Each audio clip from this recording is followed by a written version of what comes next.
Now, Stormwatch 12 weather with meteorologist Oliver Smith.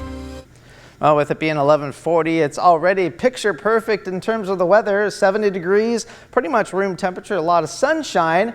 However, that's not going to be the high temperature for today, unfortunately. Some people would really like that, and then some people really want the heat. Much cooler temperatures. Well, we're going to get a little bit of both. We're going to get the warmer temperatures for today. We're going to see cooler temperatures, but we're going to have to wait on that. We do have high pressure way off to our south and west, and this is continuing to build in, so it's making all the systems go into Canada at this particular time. And well, that's not going to give us a whole lot of temperature differences, especially for today. We're going to be looking also at some breezy winds or windy conditions along the Oregon coast. We've already seen wind gusts around 30 miles an hour. They could get upwards of 35, maybe even 40 miles an hour today.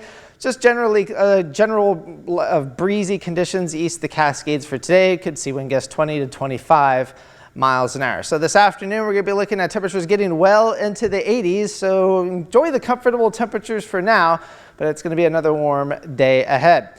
Temperatures getting close to 90 degrees along the Oregon coast over towards Brookings, 84 for Mount Shasta City, 88 for Medford, and 75 to 80 degrees east of the Cascades. So for tonight, we're going to be looking at temperatures into the 40s. East of the Cascades, 42 for Crater Lake, and 50s.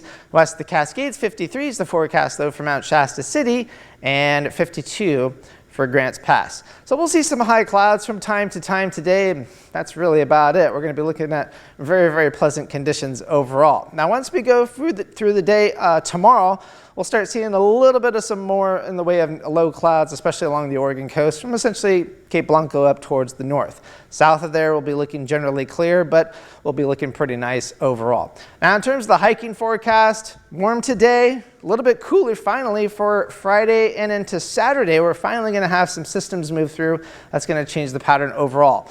Pollen, though, unfortunately, that's not going to decrease over the next several days, but it doesn't really look to increase all that much. It's just going to be stuck in the high category. So I guess the good thing is that at least it's not in the very high category.